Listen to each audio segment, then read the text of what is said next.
Oops. Alam mo ba mga idol? Andito po ko sa King Tosiro. Kailangan po natin tong hagbason. Kasi sobrang libo ng mga idol. Ito pa mga idol. Yung mga daanan natin mga idol. So alam ko naman yung mga ka-5-9 natin dyan. Kung anong nasa isip. So ayan. Yung postura natin.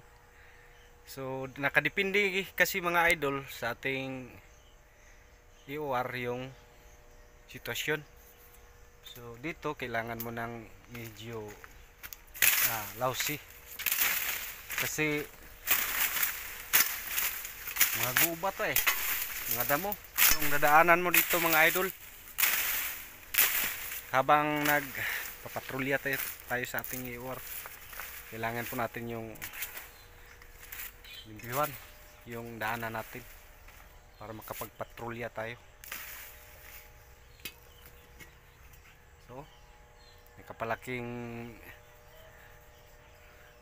ang laking lugar to mga idol, 100 kapin hectares.